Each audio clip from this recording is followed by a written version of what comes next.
It starts with a folding chair. Just one. White. Plastic. Left right at the edge of my driveway, like it wandered there on accident. I'm not thinking much of it at first. It's early Saturday, and I'm sipping my coffee from the porch of my modest brick home tucked deep in the Willowbrook Hills subdivision. Dew still clings to the grass. Birds are chirping. Peaceful. Then come the others. By noon, the entire sidewalk in front of my home is lined with chairs. Dozens of them. An aisle of white creeping like ivy onto my actual driveway. That's when the tightness settles in my chest. Not fear, something colder. Familiar. I've lived here 5 years. Bought this place with every dime I scraped from my salary as a youth counselor. It wasn't easy being one of the few black homeowners in a mostly white, upper-middle-class gated community where folks smile to your face but lock their doors when you walk past. I keep to myself, mostly, no loud music, no guest parking in the street, and my lawn, immaculate. Still, I've had my share of HOA love notes. We noticed your trash bins were visible from the road. Your mailbox is an unapproved shade of black. Petty, but survivable. The chair invasion, though, that's new. I walk to the edge of the driveway, eyeing the decorations being strung on the lamppost in front of my house. A white man in khakis and boat shoes nods at me like we're cool. We're not. I don't know him. He doesn't speak. Just keeps tying tool to a post that sits on my property line. I say nothing, for now, but a little voice in the back of my mind whispers, this ain't just some neighborly mix-up. Across the street, I spot her. Blonde bob, pearls, clipboard in one hand, phone in the other. Karen Lockwood, president of the HOA, devout micromanager, and self-proclaimed guardian of neighborhood standards. I know that look in her eye. It's the same one she gave me the day I moved in, like I tracked mud across her ivory carpet just by existing. She doesn't see me yet, or pretends not to, but I see her, directing florists, gesturing toward my front yard, laughing with the wedding planner, while motioning to the edge of my driveway like she owns it. That chair is not a mistake. It's a message. And even though I don't know it yet, what's happening is about to unravel everything. Decorum, boundaries, and the carefully stacked illusion of community. They think I'll stay quiet. They always do. I take another sip of coffee, watching the invasion unfold. The sweet, bitter warmth doesn't comfort me this time, because I can already feel it. Something's about to go down WY noon. My driveway looks like a scene from a bridal magazine, and not one I subscribe to. There's a white tent arching over the entrance. Tables are being unfolded right on the concrete, where my truck usually parks. A catering van rumbles in and begins unloading trays of food. The workers ignore me like I'm invisible, like I'm just part of the scenery. I step out further, coffee forgotten, heart pounding under my t-shirt. Hey! I call out to the guy setting up a buffet table on my driveway. What's going on here? He doesn't even look up, just shrugs. Ask the lady in charge. Red. And that's when I spot her again.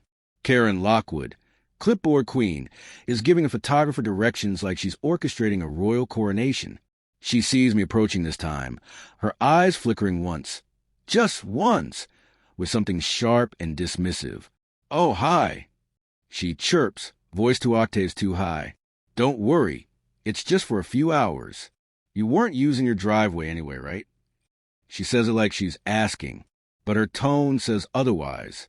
I wasn't asked. I say, keeping my voice level.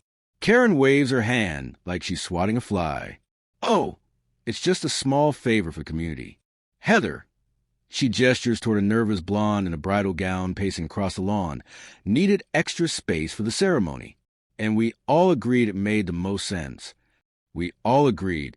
Funny, I must have missed that vote. Or maybe in Karen's mind. We doesn't include me, the only black homeowner on the block. She tilts her head at me with that syrupy smile I've seen before, the kind that looks sweet but drips condescension. It's just one afternoon. Don't be difficult, okay? That word, difficult. I clench my fists at my sides, feeling the weight of 1,000 small humiliations compact into one moment. I want to rage, to tear down every last chair and table, and make a scene big enough they can't ignore me. But I don't. Not yet. Instead, I say, I'll think about it. Karen's smile freezes. There's nothing to think about. Han. It's already happening. She turns on her heels, tapping away on her phone before I can respond. I stand there, pulse hammering in my ears, feeling the world shift beneath my feet. Around me, the wedding machine grinds on, drapes unfurling, speakers being set up, a white runner stretched right over the oil stains on my driveway like my property is just a blank canvas for their fantasy. I'm invisible again, until they need something, until they need to use something. And suddenly it's clear, this isn't a misunderstanding. It's entitlement. Plain and simple. Karen Lockwood decided my home was an extension of her HOA empire, and by extension, hers to control. I retreat back to my porch, but not in defeat, in strategy. Because if Karen thinks I'm going to let this slide, thinks I'm going to be their silent, compliant backdrop, she's about to find out who she's really messing with. And this time, I'm not playing nice. I don't wait long. By 2 o'clock, the wedding guests start to arrive. High heels clicking on pavement, men laughing in pastel suits. They stream past my porch like I'm invisible, a ghost haunting his own home. It's not just a driveway anymore. Guests are setting up lawn games. On my front yard, cornhole boards, giant Jenga towers. Someone even drags a cooler right up to my porch steps like it's their personal tailgate party. I step down from the porch, cutting across the lawn to Karen. Enough? I say low but firm. Move your party. Now. Karen blinks at me with theatrical confusion. Move it? But we're just getting started. She laughs, tossing her hair like I'm some child having a tantrum. A few heads turn. Whispers ripple. I know what they see, a lone black man causing a scene in a sea of white linen and champagne flutes. Karen leans closer, lowering her voice to a blade. If you make a fuss, she says, it won't end well. Remember the HOA bylaws about disrupting community events? You wouldn't want a formal complaint on your record, would you? The threat is slick, practiced. Behave. Be grateful. Stay quiet. I smile thinly. You really think you can steal my property and call me disruptive? Her eyes flash, but she recovers quickly, plastering on her step-forward smile. Oh, honey, it's just one little day. No one's stealing anything. Don't be so confrontational. There it is. That dog whistle word they always pull out when you dare to stand up. Confrontational. Aggressive. Hostile. The weight of it presses down on me like a thumb on a bruise. But I refuse to be flattened. Instead, I step back inside my house and pull out my phone. Time to get smart. I record everything. Chairs sprawling across my driveway. Guests trampling my lawn. Karen smiling like she's Mother Teresa. I snap photos of the catering truck parked halfway up my curb. I even catch a groomsman urinating behind my shed. Evidence. I text my friend Marcus, a local news intern hungry for a story. I shoot a quick message to a buddy who works in the city inspector's office. Get ready. You're going to want to see this. Back outside, the ceremony is starting. Music blares through mounted speakers. The pastor stands on my driveway, right where I usually play basketball with my nephews. It's not just disrespect anymore. It's full-blown trespassing. My stomach twists, fury bubbling up, but I swallow it down, letting it sharpen me instead of consume me. Because Karen Lockwood doesn't know what I know. That noise ordinance she's violating? Strictly enforced after the HOA campaign for it last year, to keep out unwanted block parties, they'd said. Translation, brown kids playing music. And that temporary catering license they should have applied for? Non-existent. I watch as Karen poses for pictures, laughing like she's queen of the cul-de-sac. Let her have her fun. Let them all bask in their entitlement for a few more moments. Because the higher they climb, the harder they're about to fall by late afternoon. The heat is heavy, and the party is in full swing. I stand at the edge of my porch, arms folded, watching as Karen parades across my driveway in a sundress that looks like it costs more than my mortgage payment. Guests clink champagne glasses. Kids chase each other across my flower beds, and nobody, not one soul, thinks twice about it. It's their kingdom now, and I'm just the help they pretend isn't there. Karen catches me glaring and saunters over, swaying a little from her bottomless mimosa glass. "You're still here," she slurs, fake concern dripping from her words. "I thought maybe you'd, go out for a bit, get some fresh air, away from my own house." I keep my voice level. "I live here, remember?" Karen giggles, tossing her blonde hair like she's already forgotten I exist. "Oh, relax. You're being so territorial," she says, loud enough for a few nearby guests to chuckle along. One of them, a balding man in a pastel tie, mutters, "Geez, somebody call security." The burn of humiliation creeps up my neck, but I don't flinch. Instead, I pull out my phone, flicking through the photos and videos I spent the afternoon collecting. "Glad you mentioned security," I say smoothly. "I just spoke to a few folks who'd love to see this." Karen's smile tightens. "What are you talking about?" I hold up my phone so she and a few nosy onlookers can see the screen. Photos of the catering truck illegally parked. Videos of guests trespassing. Audio of the blaring music well past the neighborhood's noise limit. A shot of the drunk groomsman peeing on my shed. And finally, a close-up of Karen herself, issuing orders with all the smug authority of a petty dictator. Karen's face pales beneath her expensive makeup. "You wouldn't dare," she hisses, voice dropping low. I lean in, matching her tone. "You're on my property without permission, violating city ordinances, disturbing the peace. And unless you want the HOA, the city, and a very interested local news station involved, this little wedding ends now." For a moment, the world holds its breath. Karen looks around, seeing the guests she worked so hard to impress, the neighbors whose admiration she craves. And she makes her fatal mistake. She doubles down. "Everyone knows you're just looking for trouble," she snaps, louder now, drawing more eyes. "You people are always trying to start something, always playing the victim. Well, guess what? Nobody here is going to believe you. You people." The words hang in the air, ugly and undeniable. A murmur of discomfort ripples through the crowd. Good. I raise my voice just enough to carry. "You people? Funny. I thought this was about a driveway, not about race." Karen blanches, realizing too late. She said the quiet part out loud. "Get off my property," I say, loud and clear, pointing at the asphalt beneath her overpriced heels. "All of you. Now." A heavy silence falls. The guests shift uneasily, suddenly aware the camera is still rolling. Across the street, I see Marcus pulling up, press credentials dangling from his neck, phone already filming.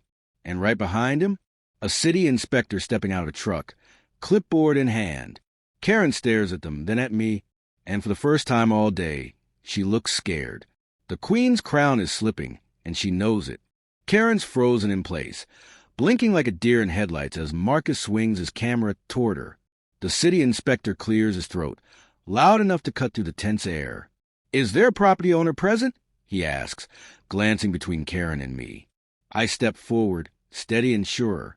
"That's me. This is my driveway, my lawn, my house." The inspector nods. "Got a call about illegal use of private property, noise violations, and unauthorized commercial activity."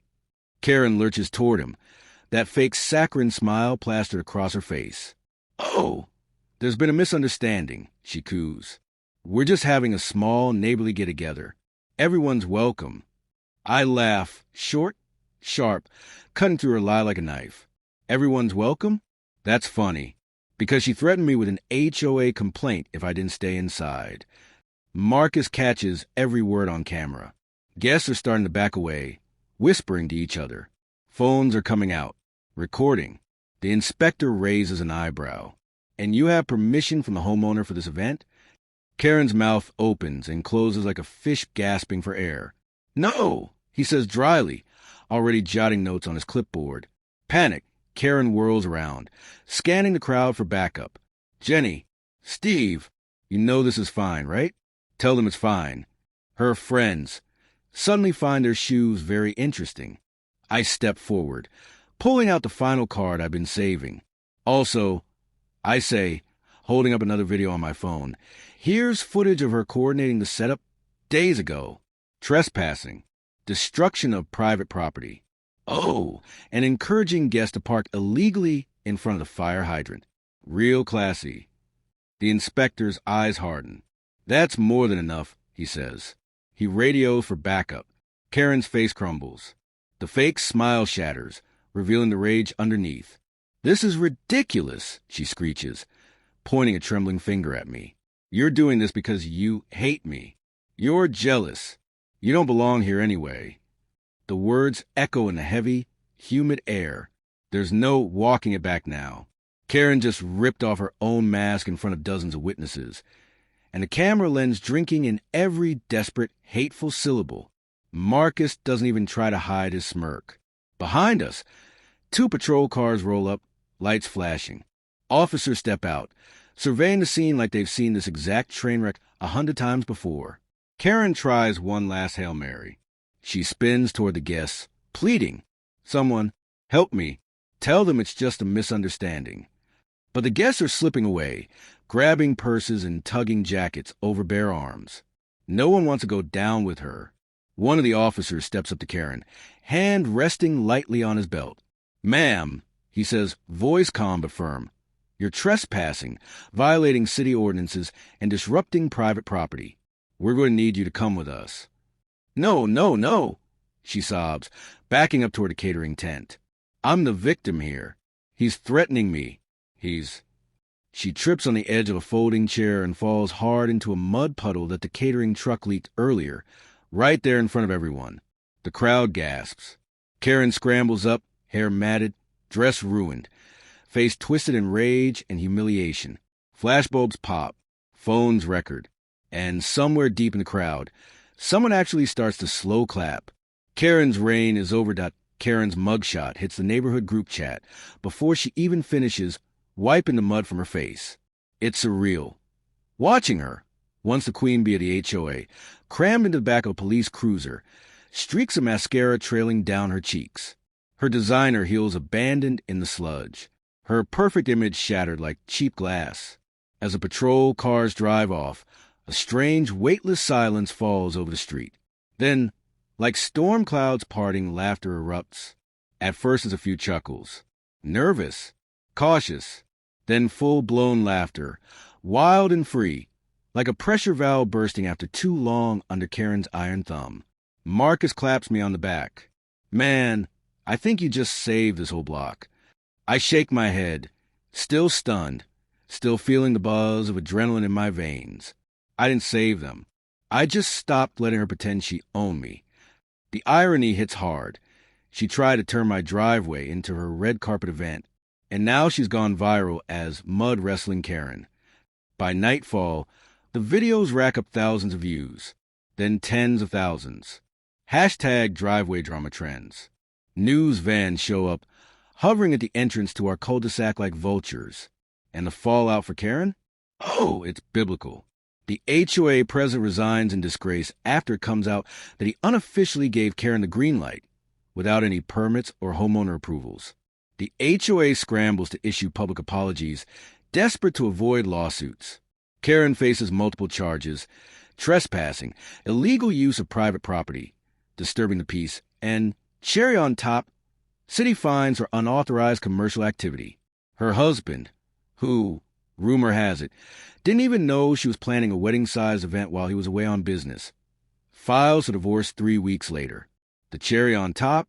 Turns out the caterers, furious over unpaid invoices, sue her for breach of contract. She's drowning, gasping for air, and no one's tossing her a life vest. And the neighbors? They start showing up at my door. First, it's Mrs. Lynn from across the street, bearing homemade dumplings and a sheepish smile. I should have spoken up, she says, voice cracking. "I'm sorry we didn't." Then it's the Mitchells, offering to help power wash the driveway, shame coloring their cheeks. One by one, the people who once averted their eyes now meet mine.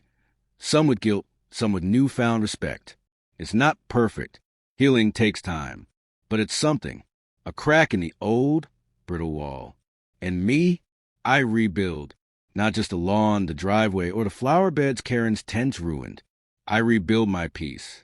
I plant new rose bushes, bold and stubbornly beautiful. I repaint my mailbox, bright red this time, because I'm done hiding. And I install motion sensor lights and cameras, because you never let your guard down completely. But most of all, I walk down my own driveway, head high, shoulders back, no shame, no fear, no permission needed. One evening, as the sunset burns gold across the sky, Marcus drops by with 2 cold beers. We sit on the porch, watching the last traces of Karen's empire crumble, for sale signs popping up on her former clique's lawns. "Think they'll ever try you again?" he asks, half smirking.